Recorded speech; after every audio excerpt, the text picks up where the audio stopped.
Welcome everyone. This is webinar number 4 in General Code's Emerging Resilience series entitled Essential Elements of Successful Zoning Codes. First of all, I'd like to thank you all for taking time out of your busy day and spending it with General Code. I hope what we have to offer today you find useful, and I'm sure excited to get to it. My name is Wayne Childs, Director of Technical Solutions at General Code. I've spent the majority of my time at General Code specializing in developing intelligent ways to meet the unique code access needs of planning, building, and zoning professionals, along with the ultimate users of those codes. And you'll hear me talk about users a lot today because that's really who we're focusing on. To make sure that all of the time and effort that we spend in developing our codes and publishing our codes is appreciated and used effectively by those users who need it. In addition to a career focused on innovative solutions in publishing technology, I'm also a planning board member in my hometown and an active member of the American Planning Association. My colleagues Jeannie Sanders and Kayla Lindsay will be on the webinar today to assist me in fielding questions and keeping the webinar running smoothly. We have a fair amount of valuable concepts and solution examples to cover in today's webinar, so we'll definitely reserve time for a Q&A session at the end of the webinar, so we'll try to hold the questions until then. If you experience any audio or video issues or have a question that cannot wait, please feel free to use the question pod in the GoToWebinar panel. Okay, so we're going to go ahead and get started. Okay, anybody who was with me in webinar number 2 in our series will be familiar with the slide. I started our content in that webinar with this image, just because I want to set the foundation of what we're talking about today by reviewing how zoning started. And zoning started in Lower Manhattan in New York City, specifically because the Equitable building, which was one of the first of the true skyscrapers, literally swallowed up every available inch on the lot. And it towered above everything else in the neighborhood, causing other buildings to be cast in the shadows of the building.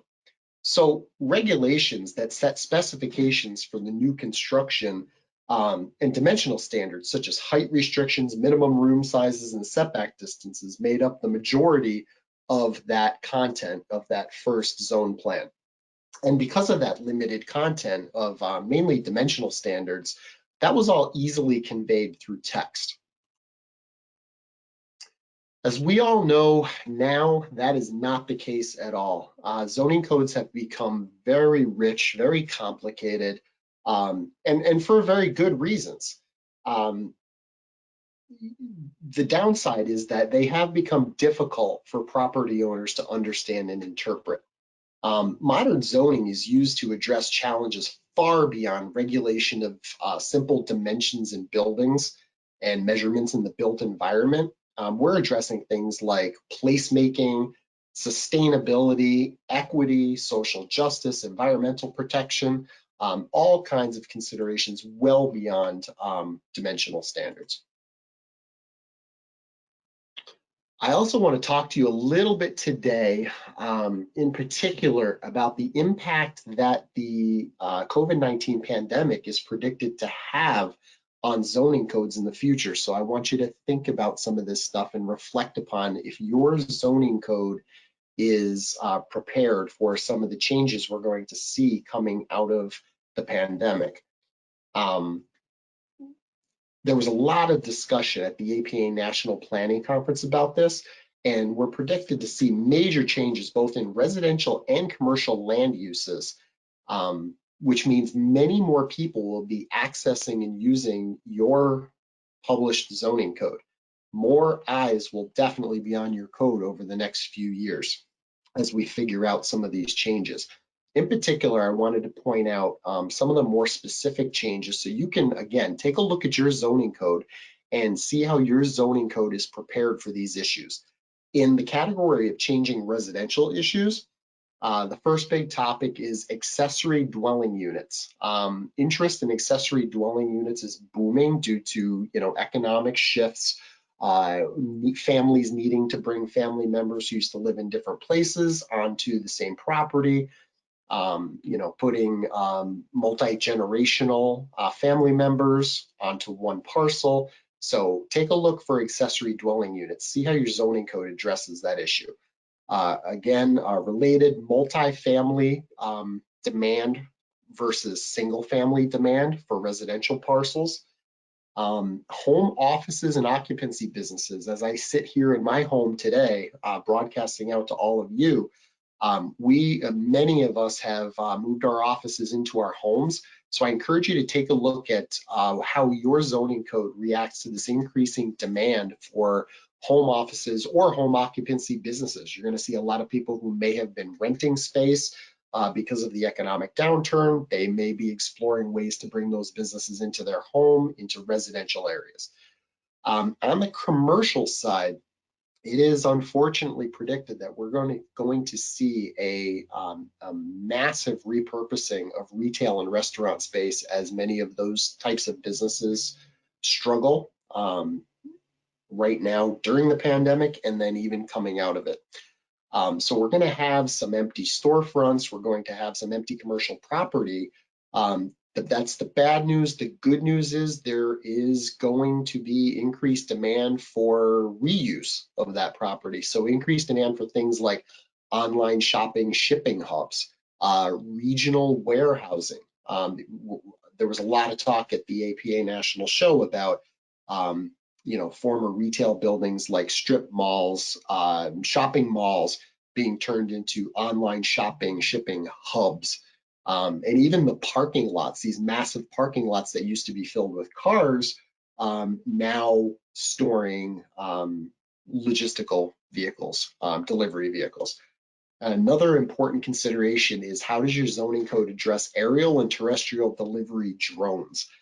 Just saw on the news the other day, Pittsburgh, Pennsylvania just made some recent changes to the regulations, specifically setting aside areas in their sidewalks and streets for aerial and terrestrial delivery drones, which last time I was in Pittsburgh, I actually saw being tested.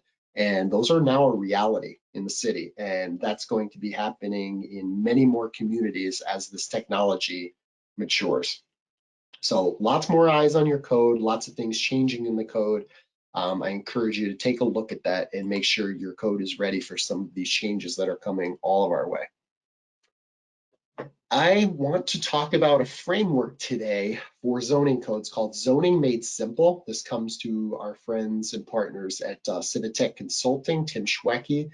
And it really is a framework for you to audit your zoning code, if you will, take a look at it. And the concept is there are three main ingredients to a successful zoning code. They are comprised of land uses, zoning districts, and procedures. And all three of these hold equal importance and equal weight in both your content being comprehensive enough, but also for the user, it's really important we look at these and make sure that we're addressing all three of these aspects. At General Code, we have found that many of our clients may be really strong in one particular area. They might have some great maps, or they might do a really good job defining land uses, but they might fall short in procedures, for example. And that's actually the most common of these three. The most common area for improvement we see in zoning codes is procedures, and really make it clear to the public and to anybody who's undergoing development projects. We really should strive to make the process clear. We're really good sometimes at conveying the rules, but we want to help people lead them through the development process. It benefits everybody. So, with the increasing complexity of modern zoning codes, we need to make them as simple as possible so that users can find and understand all of the content that they need.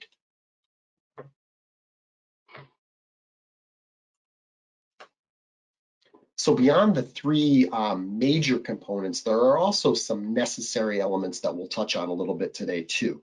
Other very important things such as general definitions, the activities of boards and committees so that people understand how the zoning code came to be, what the vision of the community is, who's making those decisions, and again, process, how, why are these decisions being made?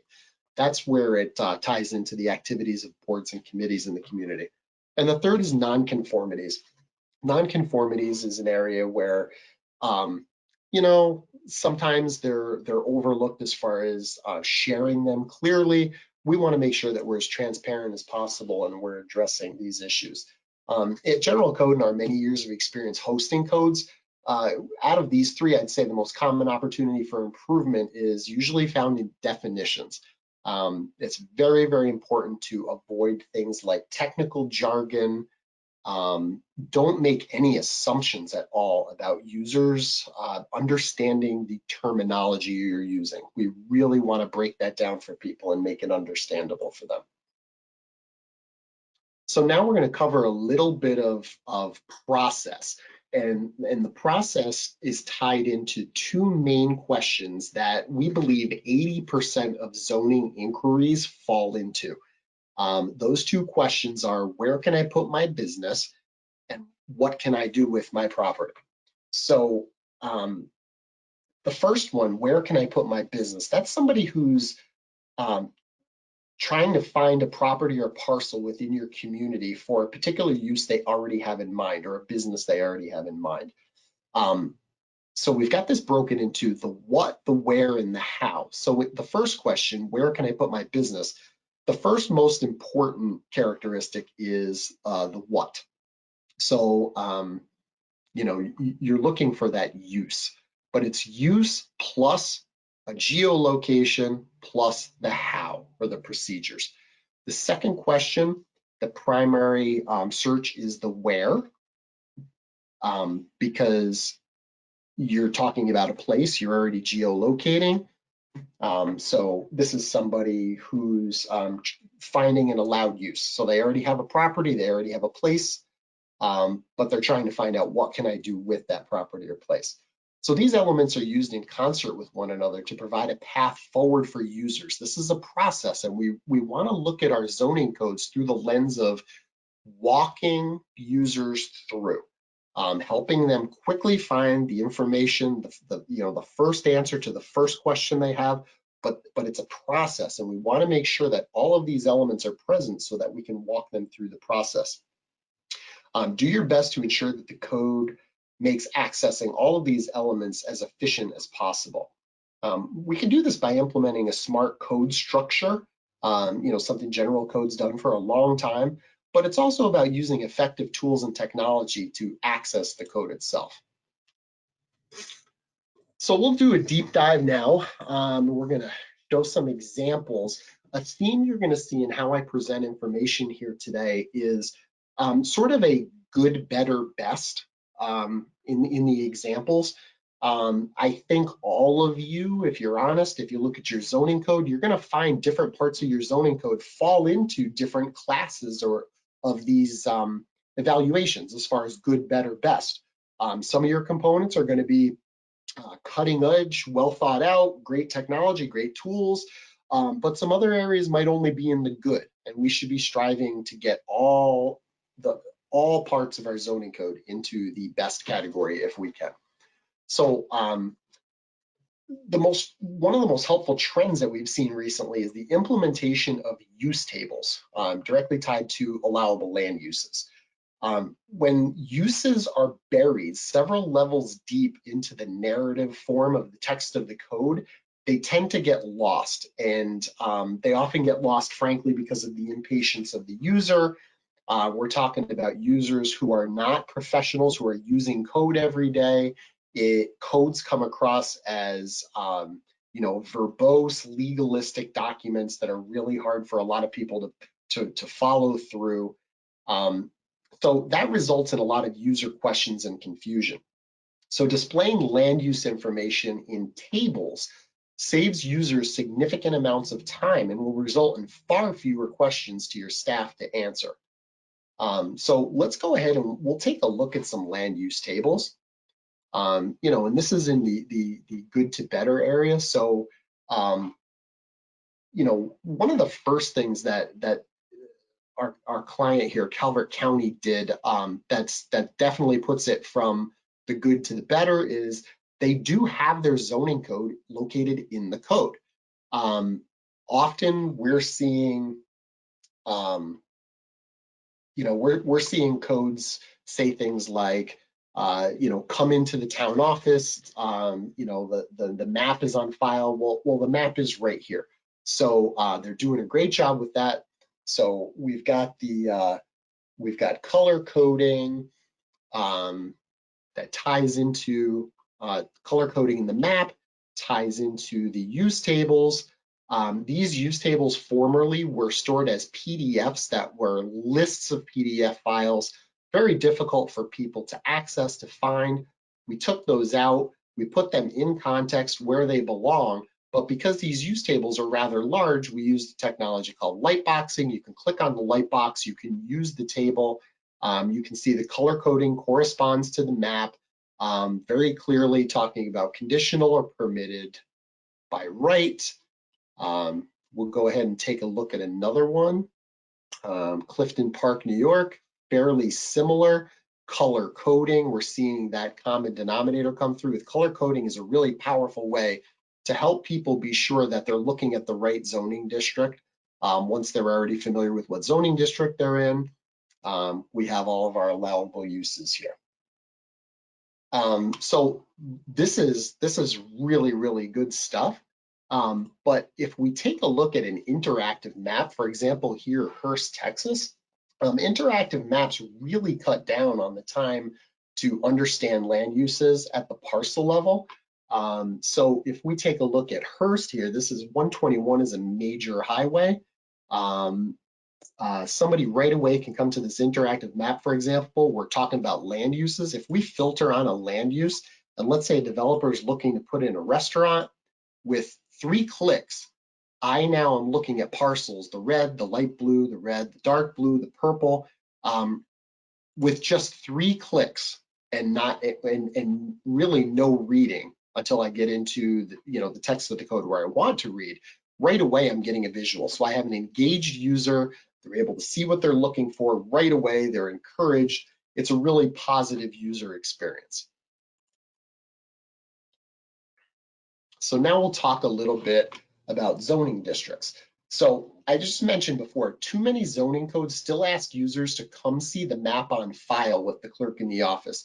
That is really outdated, and frankly, it's unacceptable. I'd like you to think about an entire generation of adults now who are property owners, business owners, that have grown up, they've lived their entire lives accessing every bit of information that they need from, their mobile devices, tablets, laptop computers. They've had everything at their fingertips that they need. And it's really time that we meet those needs and those expectations. So, getting those zoning district maps static online is good. I had shown you Clifton Park and Calvert County. Those are really good, but it's really important that we don't just explain the what and the where, we explain the why. It will help answer questions in advance. Let's go ahead and jump over. We'll look again here. So again, here's Clifton Park's regulating plan. Clifton Park happens to be a form-based code, but zoning map, we're looking at that.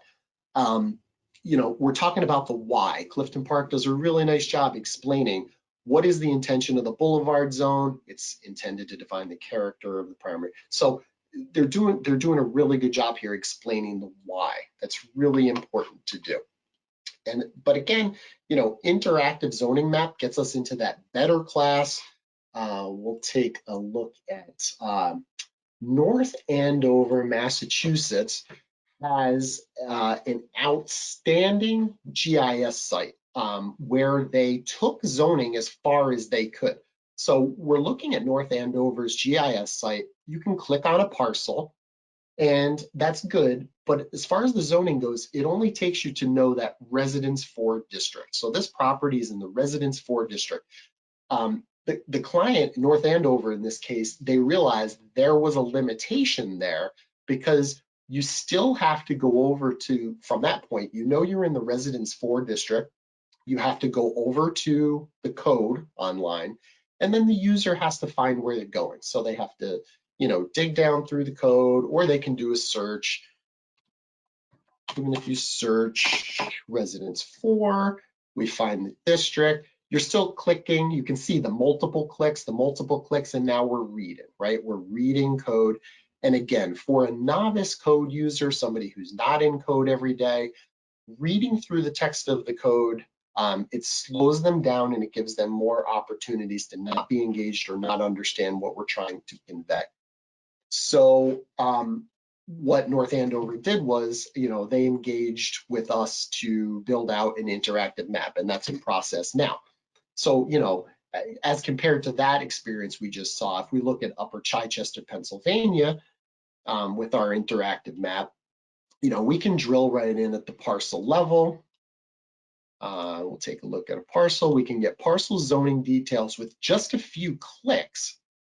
I am now looking at all of the specific zoning details that apply to this property. So I'm looking at all these details. I have my district description, so a little bit of what I talked about when I showed Clifton Park, how they did a nice job explaining the whys. We've got the why. We're looking at dimensional standards all in one place. We don't have to read through the text of the code or through different districts. It's all right here for this particular parcel. And we're looking at things like all of our allowed uses. So if this property owner, we're interested in daycare facility, they're able to see this daycare facility is an approved use, and then what are all these things I need to know? They're all put in one place for the user.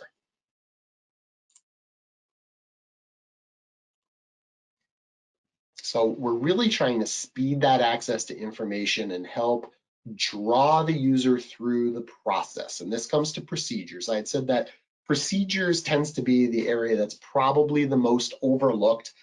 And we've seen in the last few years a significant move toward communities putting explicit instructions or directions in their code.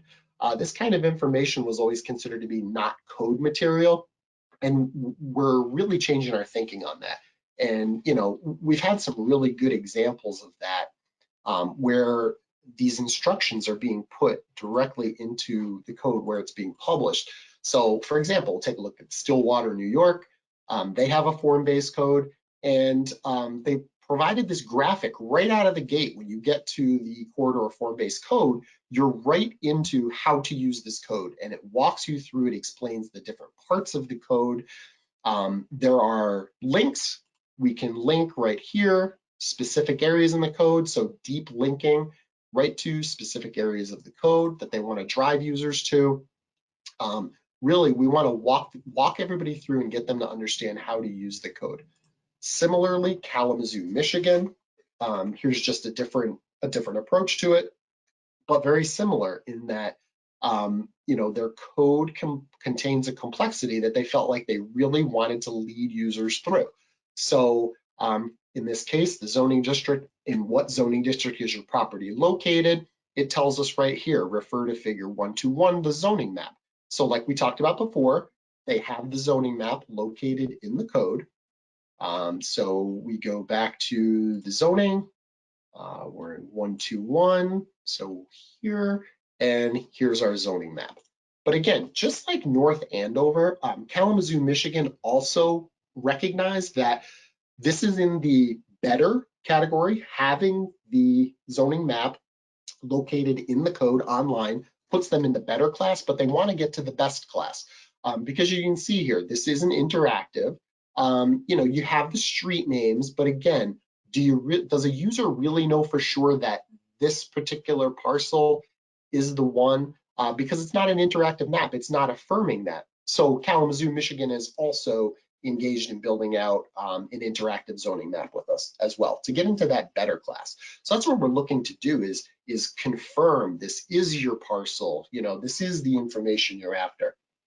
So it's about moving to that better class, giving users every opportunity to succeed. The last piece I wanted to talk about quickly was, we'll look at another interactive map example. So in this case, Village of East Troy, Wisconsin, we have our procedures actually as part of an interactive map where we can go in and look at certain zoning procedures. And let's say a user was looking at a conditional use. We've put all the conditional use details here, and we can actually submit applications online. So we have the conditional use application as a PDF for their reference. We can actually submit applications online. We can complete the application. So again, in this better class, we're literally walking the user not only from the information they came to get answers on, but we're also walking them through the development process as much as we can.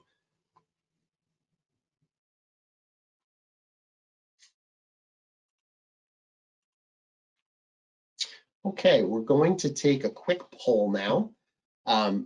I'd like to know how many of your zoning codes contain reference tables, such as land use or definitions or building types. How many of you are using tables currently to convey that information versus containing that information only in the text of the code? That's a simple yes or no. So we'll hold on here and get some of these answers in.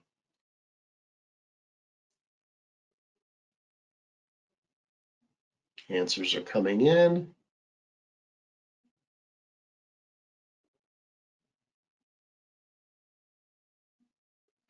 Just about done.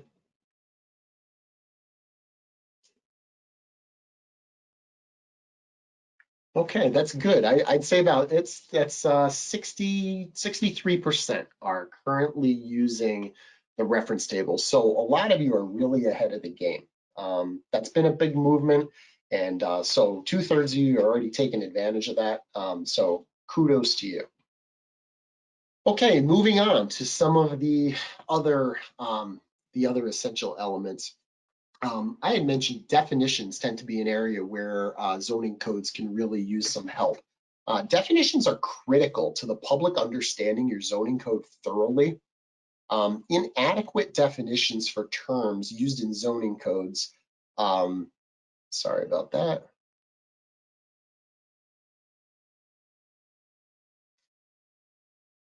I was saying, so inadequate definitions are really the bad ones or the missing definitions for terms.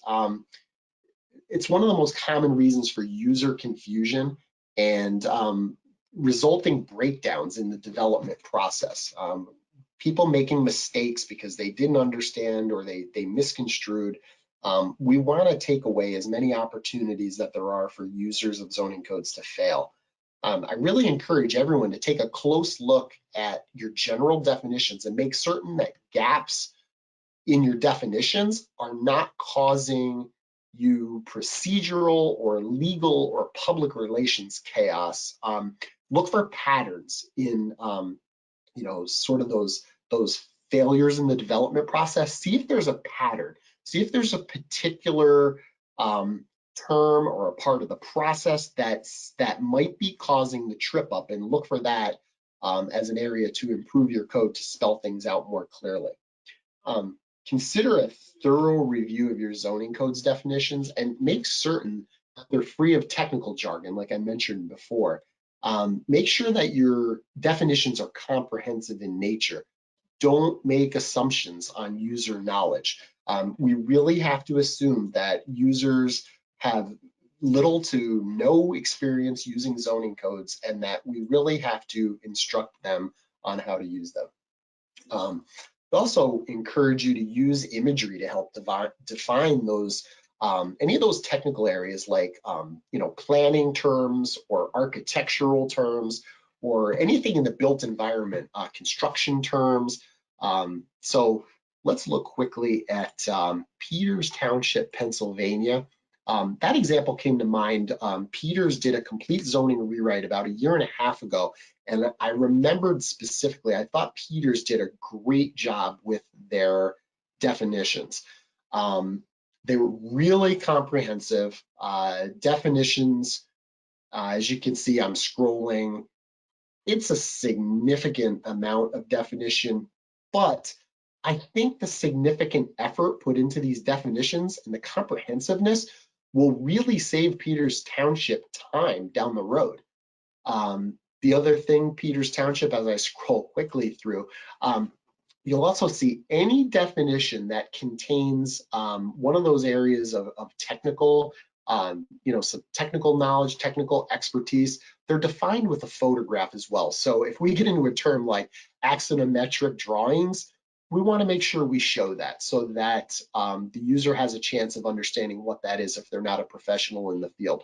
Berm, a construction landscaping term. Let's put a photograph in. Bioswale, another one. Let's put a photograph in. Bollard lighting, a particular lighting term that maybe, a lighting professional architect might be familiar with, but not a property owner. So we want to spell these definitions out completely with photographs and illustrations as appropriate.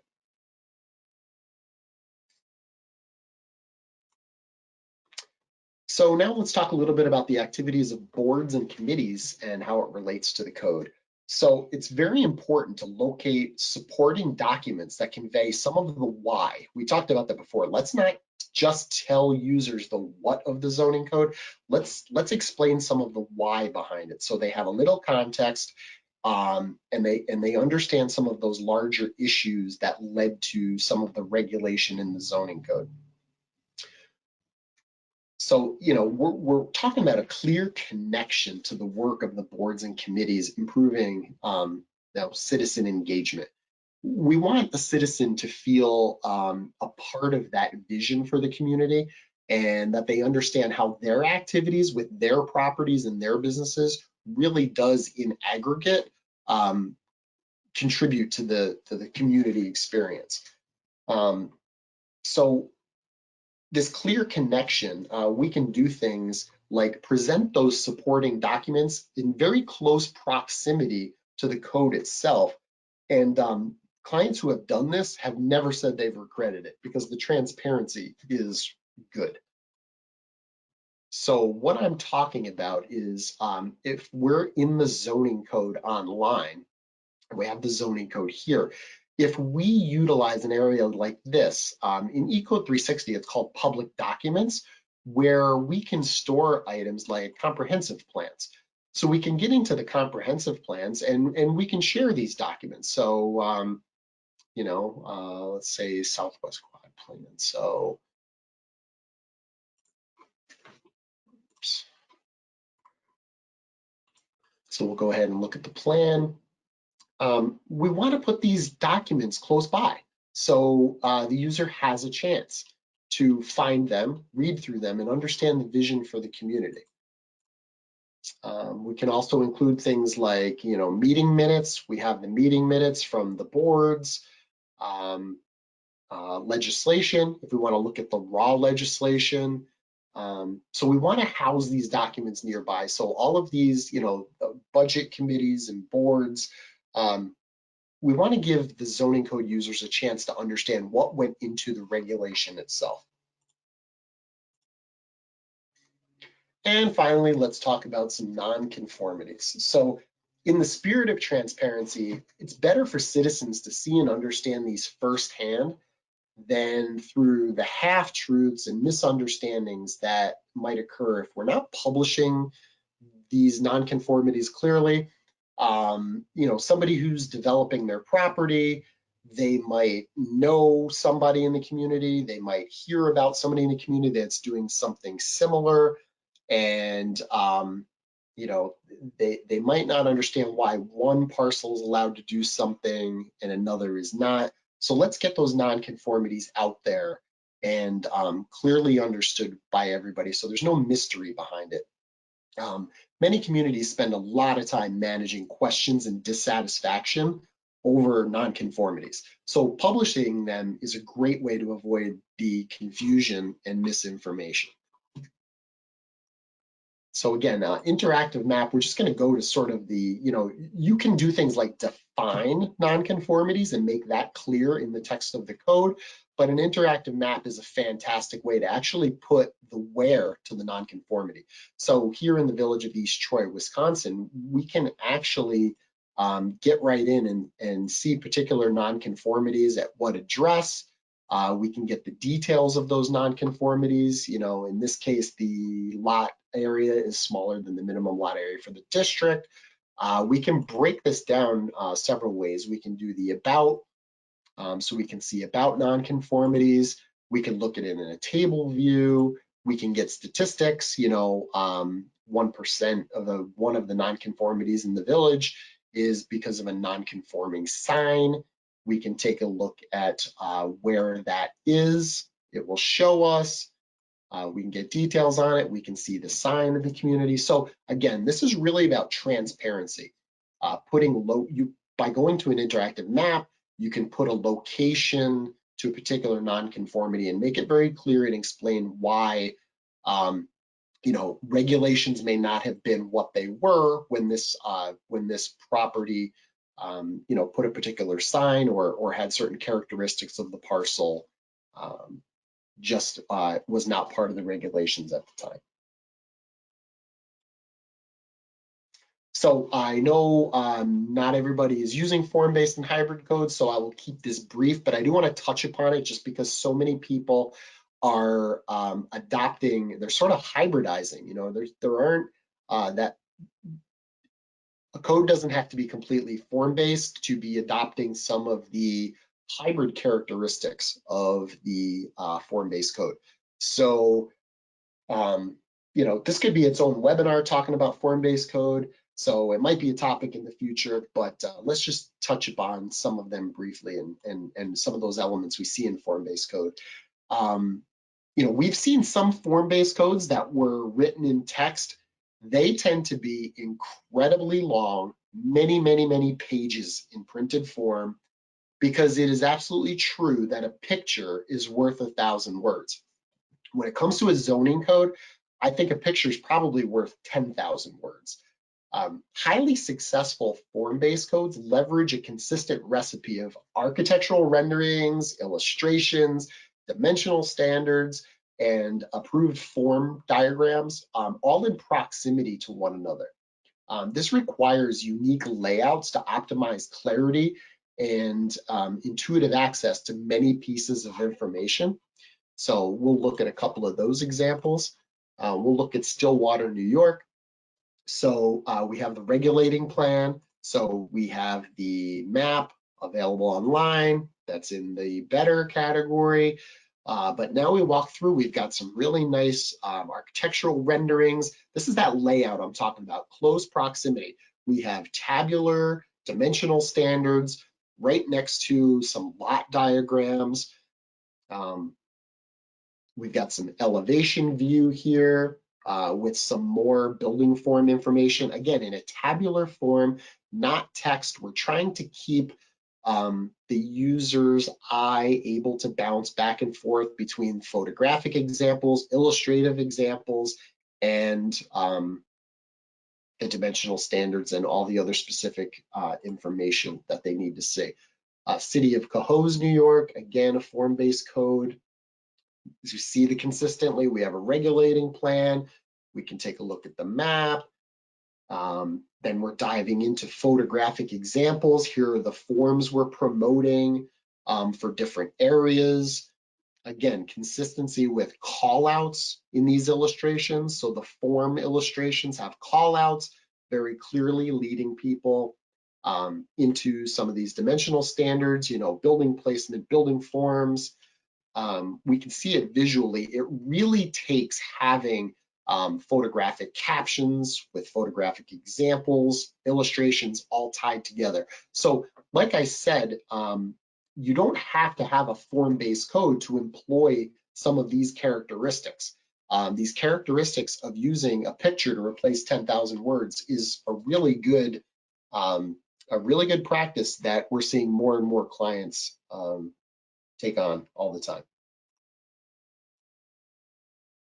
So let's do another poll real quick before we start to wrap up.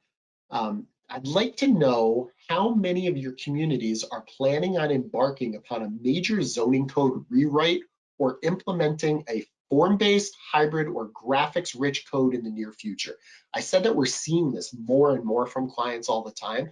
And just I would like to see amongst our attendees, just because of your interest in this topic, want to know how much of that is being driven by real world need to make changes in your zoning code. So I'd like to know who's looking at this major rewrite in the next 6 months versus maybe in 1 or 2 years, or sometime within the next 5 years, or let me know if it's not under consideration at all.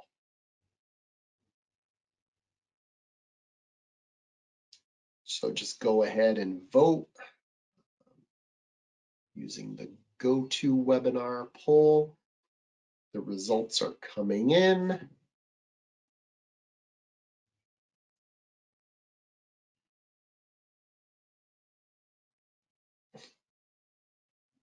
Okay, it's a pretty even split. It looks like a third, a third, and a third, with the middle two, with number 2 and number 3 comprising the middle third. So 33% within the next 6 months, 34% within, let's say, 1 to 5 years, because those two groups are split, and then a 30 probably not under consideration at all. So thank you very much for that feedback. So in starting to wrap up here, I'd like to present some suggestions for progress. So plan early for how your zoning code will be published and accessed by users. Don't think only about the code itself. That is very important, and that has to be the focus for a long period of time in that code writing process. But before you're finished writing the code and it becomes an emergency, think about how that zoning code is going to be published and accessed by the users, because it's not a coffee table book. It's not going to sit there and look good on the coffee table. People are using this. You really have a vested interest in how your zoning code is presented to users. We can tell you in the analytics we keep for eCode 360 that 70 to 80% of all search terms in all of our eCodes that we host, almost 3,000 eCodes, are zoning or land use related. Okay, 70 to 80% of all eCode inquiries are zoning or land use related. So your users really are spending a lot of time looking up zoning as compared to other parts of your municipal code. So be sure you're talking to each other in different roles. I know we have a wide mix of roles present today as attendees. So if you're in the planning office, talk to your clerk. If you're a city secretary, make sure you're talking to your planning office or your zoning administrator. Talk to each other regarding options for platforms well before the zoning code is adopted, so that you can put some money in the budget. You can make sure that you're really optimizing your zoning code for users. And be sure to consult your codifier or your website provider, whomever's helping you publish your codes. Make sure you consult that person who's responsible for updating the code, having them included, because you want to make sure that when you write the zoning code that you have to make it clear that this is going to be updated over time. So things like numbering schemes really matter. So make sure you're consulting whoever's going to be doing those updates for you. Have a conversation, show them the new format, show them what you're thinking about, so that your code is easily updatable and updatable in a cost-effective manner going forward. So we also want to investigate code-related content and how your zoning code may integrate with it. So we're talking about things like building codes, permits, those kind of things, directly related to the development process. So seek out integrations between the code and other software, like permitting software, or other software that your municipal systems use that house related information that users need. I've said it quite a bit today, but consider the use of an integrated map that has clear connection back to the regulating text. So a map on its own, that's in that best or better category. A good zoning code text by itself, that's good, but let's always be moving to the better, and let's connect those two. Makes for much more engaged users, helps speed access to information. Interactive maps connect regulations to places in a highly intuitive way.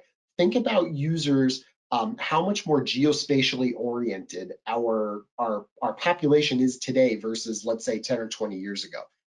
People are using Google Maps to get everywhere now. Everyone's got GPS. I would say people, compared to 10 or 20 years ago, people are much more map oriented than they used to be. It's not just, big, huge pieces of paper that we make jokes about not being able to fold up. Everybody has maps and GPS in their pocket now.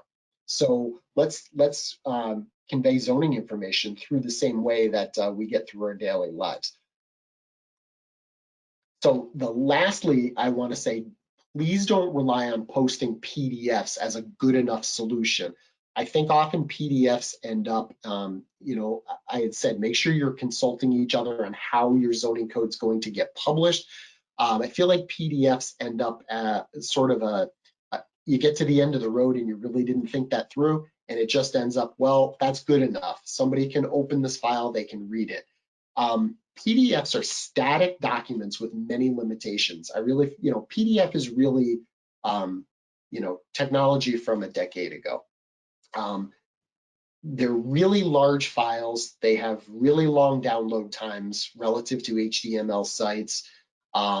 They have sometimes poor and sometimes inconsistent search results. You don't get the same kind of search you do in the rest of your code that's not contained in a PDF. So I just encourage people to think beyond PDF. PDF is a good temporary placeholder.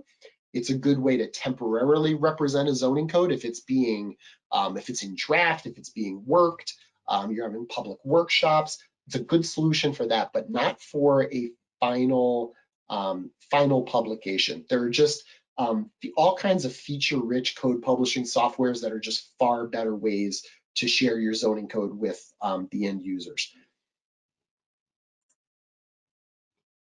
And I just quickly want to throw out an idea for consideration. We were talking before about breaking out essential elements in the form of tables, how tabular information is more easily accessible, more easily understood than paragraphs of written text. So I want to throw a concept out there for consideration where you think about breaking out your essential elements of your code and break that out in the form of appendices. So you would have the body of your code published, but then you would publish these appendices. So rather than burying these essential elements we're talking about, or the 80% of the information that users tend to be searching for, instead of burying that in the text of the code, let's try to make it as easy to access as possible in tabular form in appendices. And what we're seeing here is the zoning chapter could be here in the structure, but then we have these appendices A, B, C, D for land use standards, district standards, general definitions, these being the most frequently accessed pieces of information in the zoning code. So this would look like Appendix A would be a use table. You can see this use table. Again, like the other use tables I showed you today, we're clearly showing conditional uses permitted by right. Appendix B could be a land use summary. So summaries offer another means of quick access to address most zoning inquiries. So here we see the red arrow, we see a quick description that outlines the intention for the base district. Here we have sort of a reverse lookup for districts that enable users to identify where a use is allowed, like answering that question, where can I put my business? This is somebody who already has a use and they're looking for a place. Here we have parking requirements, so we can see this very important pieces of information. Like we saw in the interactive maps, we're also trying to emulate that experience here in the written code. We might not have an interactive map, but this may be a way to bridge to an interactive map. Finally, here we're consolidating some of those next steps. So this is, again, a little bit of that process. the procedures. So we're putting it all in one place to cut down on time accessing the code in other places. We're prompting users to think about issues they may not be considering, like road access, the fees involved, trash removal, sort of those next steps. How can we keep the user thinking about the process, the big picture? Appendix C, dimensional standards. You can see this does not have to be form-based code, but it's using some of these elements we saw in the form-based or hybrid codes, where we're very clearly describing dimensional standards through the use of tables, illustrations with callouts, so that we're communicating as clearly as possible. And finally, building types. Again, just like form-based code, we're starting to see these come into these same types of drawings that were used initially in form-based codes. We're seeing these in all kinds of codes now. So this is really, the approach of putting this info into tabular forms. It answers these 80% questions. What can I do with my property? Where can I put my business? And this is getting faster access to the users. Faster access to information equals better educated, easier to work with, and more satisfied users. So as we wrap up today, our lessons learned, we always want to maintain a user-centered focus. Complexity and reasons for accessing zoning codes are increasing. Consider making your zoning code as user-friendly and clear as possible. We want to make certain that all the essential elements are represented for a zoning code. So use some of that framework I presented today to take a look at audit your own code, take a look at that, make sure that you've represented all those essential elements.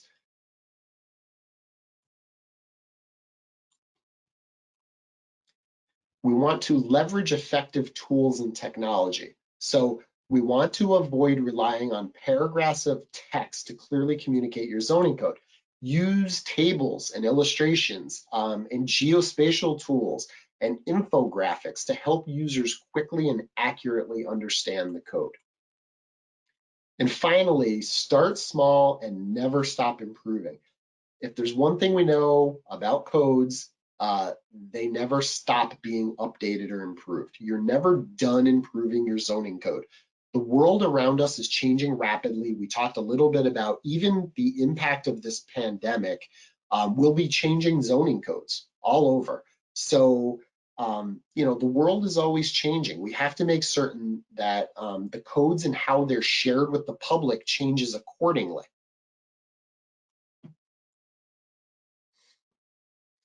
So that is all I have for the presentation, but I would like to open it up to questions from the attendees. Wayne, there were a few that came in, if I can jump in right now. Absolutely. Not maybe so much a question, but a comment, and I thought that you might want to go a little bit further with it. Leslie was saying, when you were talking about definitions, she was saying people really need to be careful about not having too many acronyms or abbreviations or not calling them out within the definition, because people don't know those. We use them all the time, and your average person might not. Right, that's absolutely true. And I probably should have spelled that out a little better, but that's exactly that kind of jargon that I'm talking about, where we really cannot assume the level of technical expertise that our users have. Donald was saying something about suggesting that perhaps people define a pre-existing non-conformity so that anyone who's reading the code kind of understands the concept of non-conformity and then the concept of pre-existing non-conformity. I thought that's a great idea. Yes, that absolutely is a best practice. And when I was preparing, some of the examples I had today, that was actually part of one of those codes that I was showing, where they absolutely do lay those out in advance so that they know that, we do make, I just said that, our communities are constantly changing. We also have to be realistic that, we can't force people to change those things that existed before some of these regulations. So we want to be clear about that, and clear that, you know, if you're developing a new property, you're working under a different set of regulations, because we can't go backwards and apply these backwards. It's just not economically feasible. It's interesting that people are writing in the questions area. You can almost hear them sigh when they say it. So several people are saying they just did a major overhaul, or they're in a major overhaul, and then other people commenting that their codes, their zoning codes and their zoning map haven't been updated since the 70s, and commenting that it really makes it difficult to do their job. Yes, that's a constant theme we hear over and over. If I had a dime for every time I heard somebody reference their code from the 60s, it really makes the job difficult of planners and zoning administrators who have to enforce these codes. If you don't keep them up to date, you are underwater, and you're constantly fighting this battle. You know, that's why I try to be an advocate for people, you know, to say, you know, start small, start with the little things, because if you can save yourself a little bit of time every day, it will help you work on those long range goals, which is really truly the rewrite and really the overhaul that your community probably needs. Paula is asking, do any of our documents deal with the issues of accessibility? Do you ever see that in zoning codes? Oh, as far as ADA accessibility, like ADA requirements? That's what I'm guessing. She has it capitalized. I'm guessing that is what she means. Paula, go ahead and extrapolate a little further if there's anything else. Yeah, she does mean ADA accessibility. ADA. Yeah, so that's been relatively recent. You know, ADA date, I believe ADA dates back to the early 90s, 1990-ish, somewhere around there. So yes, of course, it would be relatively recent, but really, as far as the zoning codes go, it has been fairly limited as far as inclusion in the zoning code, but we have started to see it pop up. Ken is stating his biggest issue for his city is budget and underlying software, GIS software, and I believe we've seen that as well. Yes, budget is definitely a consideration when doing these things, but you know, I encourage you to partner with people who have, you know, who have some experience in this. The cost of doing things has really dropped, especially if you're talking about things like GIS technology. GIS, you know, 10, 20 years ago was an incredibly expensive and complicated proposition. Since then, with different cloud-based softwares, you know, partners working with, you know, some of those largest GIS companies, the expertise has really made solutions a lot more cost effective than they used to be. So, you know, I encourage you to take a look at what's out there now. There are some really cost effective ways. You can get started at a very low price point for some, you know, not terribly powerful tools, but tools, again, it's about saving these increments of time. Let's save ourselves a little bit of time so that we can then reinvest that time into the larger, you know, the larger, more permanent solutions down the road. I think we've addressed all the questions that have come in so far. So folks, we're still watching. If you want to hang in there and ask more questions, go right ahead and do that. And Wayne and I will be right here. Okay, while we wait for any more in, I do want to send a special thanks out to our partner, Tim Schwecke at Civitech and Civic Webware. A lot of that, you know, those zoning made simple framework came from Tim. So I'd like to thank Tim. He's a great partner of ours. And if they're right, don't know if there's any more questions coming in, but I do want to make it clear to everyone, if you weren't able to join us for any of our earlier webinars, we do have them available on demand on our website, the Emerging Resilient Webinar Series, engaging the public in virtual meetings, user-centered zoning, and 2020 What Just Happened. Those are available on our website at the URL on the screen. And Wayne, a few more questions have come in if you are ready. Sure, absolutely.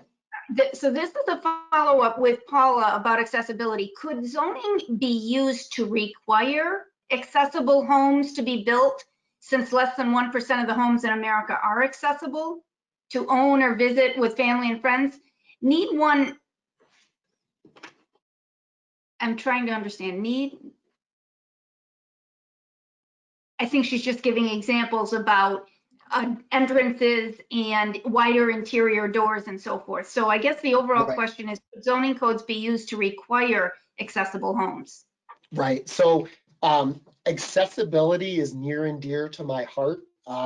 Actually, one of my first projects as I was finishing college was to do a complete ADA survey of our campus. And as a result of that work that I did, our campus is nearly 100% accessible per the ADA. They actually went way above and beyond. So that is near and dear to my heart. This work is important to me. But I have to defer the answer specifically to your question is definitely for your attorney. I'm just not there, not an attorney to be able to tell you for certainty if a zoning code can actually be used to enforce the ADA, Wayne, across the zoning code. just to let you Yeah, know, go ahead. Edward has chimed in. He said usually that's addressed by the building department. So that's another thought for you, Paula. Right. Usually accessibility is there. Let's move to a different question, Wayne. When you rewrite your land use code, is it appropriate to adjust zoning maps? When you rewrite your land use code, is it appropriate to adjust the zoning maps?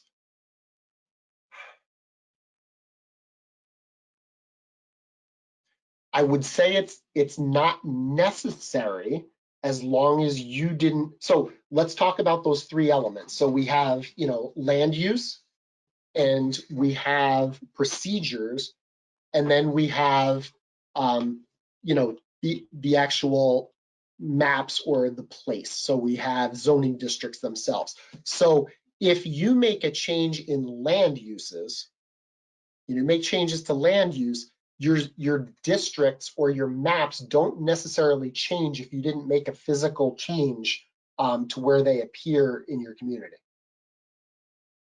But I think it's absolutely the perfect opportunity to audit them. I think anytime we touch anything in the zoning code, and that's actually part of the service that a company like General Code provides from an editorial perspective, anytime a client makes any changes to any part of their code, we're looking at every other part of the code to make sure that history is references, we haven't contradicted anything, we haven't duplicated anything in a confusing manner. So I absolutely think you should be looking at your zoning maps to make sure that you didn't leave anything out that you could have made more clear for the user. Awesome. There's another one, Wayne. Okay. Non-conforming section of our code does not allow for replacing non-conforming structure in the event of a loss of over 10% of the cost of the structure. Banks are refusing loans based on this. Have you run into this?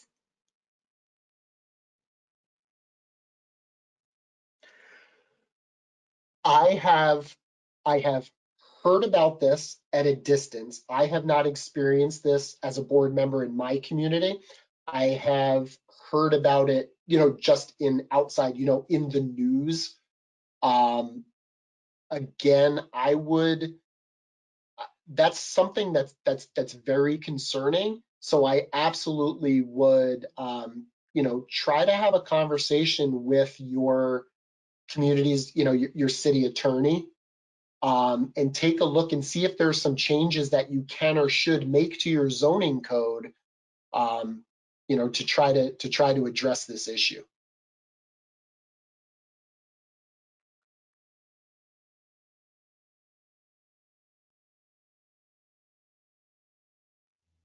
Did we have any more, Jeannie? I'm looking at them coming in. And so the person who asked that question said he has done exactly what you said and he's working on it. He just wondered what your thoughts were. That's great.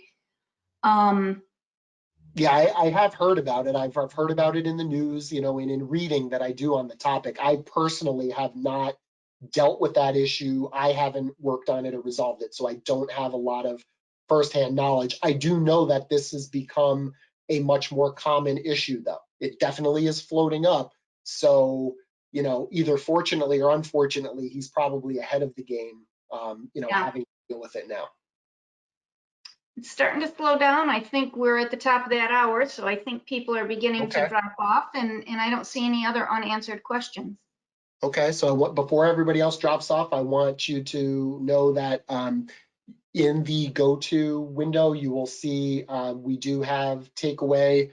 The presentation is there and is available.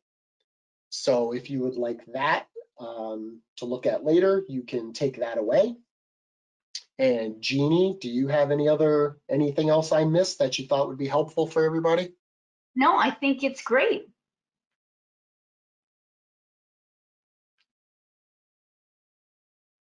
Okay, well, thank you very much again for attending, and contact information is up there. If you have any follow-up questions, anything you wanted to ask that you didn't have a chance to ask today, by all means, shoot me an email, wchilds@generalcode.com. I would be happy to answer any questions from any of you.